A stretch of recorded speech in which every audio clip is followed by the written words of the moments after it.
নিবেদিল রাজভৃত্য।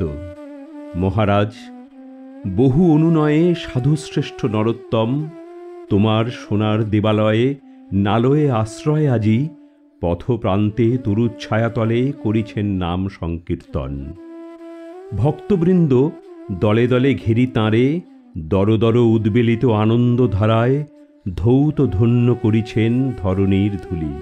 শূন্য প্রায় দেবাঙ্গন ভৃঙ্গ যথা স্বর্ণময় মধুভাণ্ড ফেলি সহসা কমল গন্ধে মত্ত হয়ে দ্রুত পক্ষ মেলি ছুটে যায় গুঞ্জরিয়া উন্মিলিত পদ্ম উপবনে উন্মুখ পিপাসা ভরে।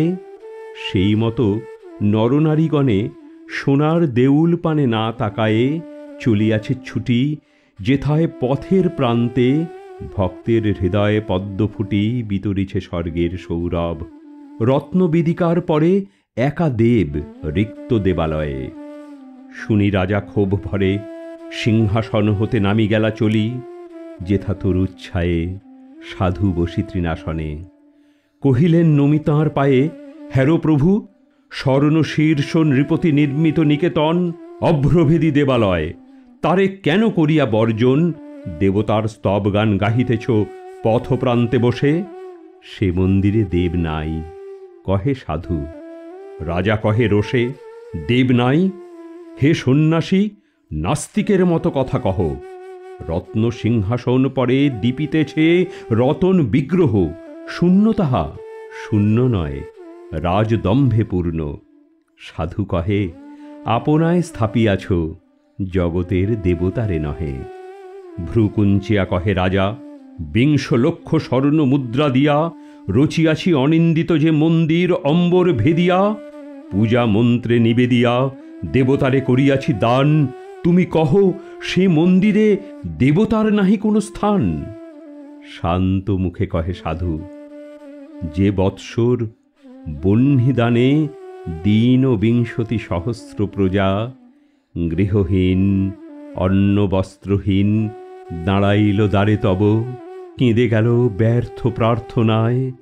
অরণ্যে গুহার গর্ভে পথপ্রান্তে তরুর ছায়ায় অশ্বত্থ বিদীর্ণ জীর্ণ মন্দির প্রাঙ্গণে সে বৎসর ২০ লক্ষ মুদ্রা দিয়া রচিতব স্বর্ণদীপ্ত ঘর দেবতারে সমর্পিলে।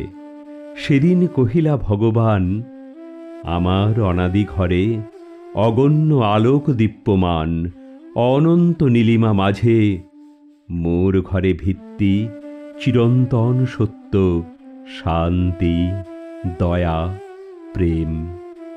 দীন শক্তি যে ক্ষুদ্র কৃপণ নাহি পারে গৃহ দিতে গৃহহীন নিজ প্রজাগণে, সে আমারে গৃহ করে দান।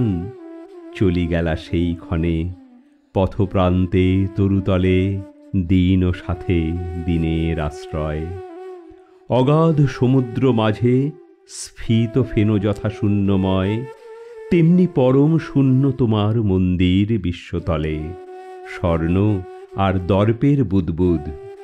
রাজা জ্বলি রোষানলে কহিলেন, রে ভণ্ড পামর, মোর রাজ্য ত্যাগ করি এ মুহূর্তে চলি যাও। সন্ন্যাসী কহিলা শান্ত স্বরে, ভক্তবৎসলে রে, তুমি যেথায় পাঠালে নির্বাসনে সেইখানে মহারাজ নির্বাসিত করো ভক্তজনে।